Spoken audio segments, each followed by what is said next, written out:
بسم اللہ الرحمن الرحیم۔ السلام علیکم ناظرین، یہ اس وقت کی بات ہے جب رسول کریم صلی اللہ علیہ وآلہ وسلم کی ولادت باسعادت ہوئی۔ عرب کا رواج تھا کہ وہ بچوں کو دیہاتوں سے آئی ہوئی دائیوں کے حوالے کر دیتے تھے تاکہ بچہ بہتر طریقے سے عربی زبان سیکھ لے اور اس کی نشو و نما ٹھیک طریقے سے ہو۔ دائیوں کا قافلہ مکہ مکرمہ میں داخل ہوا اور وہ ان گھروں کو تلاش کرنے لگے جن میں بچے پیدا ہوئے ہوں۔ بہت سی دائیاں جناب حضرت عبد المطلب علیہ السلام کے گھر بھی آئیں۔ نبی کریم صلی اللہ علیہ وآلہ وسلم کو دیکھا، لیکن جب انہیں معلوم ہوا کہ یہ بچہ یتیم پیدا ہوا ہے تو اس خیال سے ہمیں یہاں پر کیا ملے گا، کسی بھی دائی نے آپ صلی اللہ علیہ وآلہ وسلم کو دودھ پلانا مناسب نہ سمجھا۔ نبی کریم صلی اللہ علیہ وآلہ وسلم کو سب سے آخر میں مکہ پہنچنے والی حضرت حلیمہ سعدیہ رضی اللہ تعالی عنہا نے جب دیکھا تو آپ کا حسن جمال دیکھ کر دنگ رہ گئیں۔ وہ فرماتی ہیں کہ آپ صلی اللہ علیہ وآلہ وسلم کی آنکھوں کا نور آسمان چھو رہا تھا۔ بس انہوں نے رسول اللہ صلی اللہ علیہ وآلہ وسلم کو گود میں اٹھایا اور دودھ پلانا شروع کر دیا۔ اس کے بعد حضرت حلیمہ سعدیہ رضی اللہ تعالی عنہا نے حضرت عبد المطلب علیہ السلام اور حضرت آمنہ سلام اللہ علیہا سے اجازت لی اور اپنے خچر پر سوار ہو کر واپس روانہ ہوئی۔ آپ فرماتی ہیں کہ وہ خچر جو پہلے بہت معذوری سے چل رہا تھا، اب وہ اس طرح دوڑا کہ باقی تمام دائیوں کی سواریاں پیچھے رہ گئیں۔ دائیوں کا یہ قافلہ بنو سعد پہنچ گیا۔ ان دنوں یہ علاقہ خشک اور قحط زدہ تھا۔ حضرت حلیمہ فرماتی ہیں کہ اس دن جب ہماری بکریاں چر کر گھر واپس آئیں تو ان کے تھن دودھ سے بھرے ہوئے تھے، جبکہ اس سے پہلے ایسا نہیں ہوتا تھا۔ آپ فرماتی ہیں کہ اس دن ہماری بکریوں نے اتنا دودھ دیا کہ ہمارے گھر کے تمام برتن دودھ سے بھر گئے۔ ہم جان گئے کہ یقیناً اس بچے کی برکت کی وجہ سے ہے۔ اس طرح 2 ماہ گزر گئے۔ 2 ماہ میں آپ چلنے پھرنے لگے اور 8 ماہ بعد آپ صلی اللہ علیہ وآلہ وسلم باتیں کرنے لگے۔ آپ کی باتیں بالکل واضح ہوا کرتی تھیں اور آسانی سے سمجھ آ جاتی تھیں۔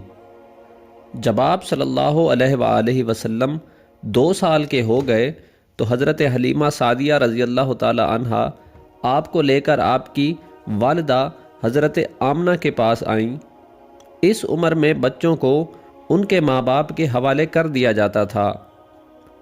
حضرت حلیمہ سعدیہ آپ صلی اللہ علیہ وآلہ وسلم کی برکات دیکھ چکی تھیں، لہٰذا ان کی خواہش تھی کہ وہ آپ صلی اللہ علیہ وآلہ وسلم کو اپنے پاس مزید رکھے، تو انہوں نے آپ صلی اللہ علیہ وآلہ وسلم کی والدہ سے درخواست کی کہ وہ آپ کو 1 سال مزید ان کے پاس رہنے دے تاکہ ان پر مکہ کی بیماریوں کا اثر نہ ہو، جسے حضرت آمنہ سلام اللہ علیہا نے قبول فرما لیا۔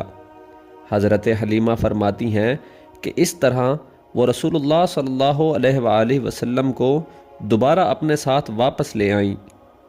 جب آپ تھوڑے سے بڑے ہوئے تو آپ گھر سے باہر بیٹھ کر بچوں کو کھیلتا دیکھتے، لیکن ان کے ساتھ کبھی نہ کھیلتے۔ آپ صلی اللہ علیہ وآلہ وسلم حضرت حلیمہ سے فرماتے کہ اے امی جان، میرے بہن بھائی نظر نہیں آتے۔ دراصل آپ صلی اللہ علیہ وآلہ وسلم اپنے دودھ شریک بھائی عبداللہ اور بہنوں انیسہ اور شیمہ کے بارے میں پوچھتے تھے۔ آپ صلی اللہ علیہ وآلہ وسلم اکثر اپنے بہن بھائیوں کے ساتھ بکریاں چرانے جایا کرتے تھے۔ آپ کا قد مبارک بہت تیزی سے بڑھنے لگا تو حضرت حلیمہ اور آپ کے شوہر حضرت عبداللہ بن حارث رضی اللہ تعالی عنہ نے فیصلہ کیا کہ آپ کو آپ کے دادا حضرت عبد المطلب علیہ السلام کے حوالے کر دیا جائے، کیونکہ اب آپ کافی بڑے ہو چکے تھے۔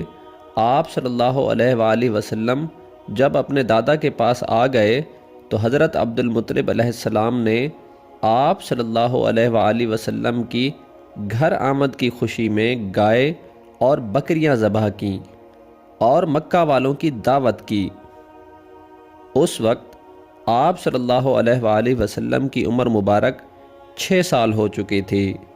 جب آپ صلی اللہ علیہ وآلہ وسلم کو حضرت حلیمہ سعدیہ رضی اللہ تعالی عنہا نے حضرت آمنہ سلام اللہ علیہا یعنی کہ آپ کی امی جان کے حوالے کیا تو اس کے کچھ ہی عرصہ بعد آپ صلی اللہ علیہ وآلہ وسلم کی امی جان حضرت آمنہ اس دنیا سے چل بسیں۔ حضرت عبد المطلب علیہ السلام کی آپ صلی اللہ علیہ وآلہ وسلم سے بے پناہ محبت تھی۔ وہ جب بھی کھانا کھاتے تو آپ صلی اللہ علیہ وآلہ وسلم کو اپنے پاس بٹھاتے اور خوب دلجوئی سے کھانا کھلاتے۔ حضرت عبد المطلب علیہ السلام 95 برس کی عمر میں اس وقت انتقال کر گئے جب آپ صلی اللہ علیہ وآلہ وسلم کی عمر مبارک 8 برس تھی۔ مرنے سے پہلے حضرت عبد المطلب علیہ السلام نے آپ صلی اللہ علیہ وآلہ وسلم کو حضرت ابو طالب کے حوالے کیا جو کہ آپ کے چچا تھے، اور نصیحت فرمائی کہ وہ آپ کا خاص خیال رکھیں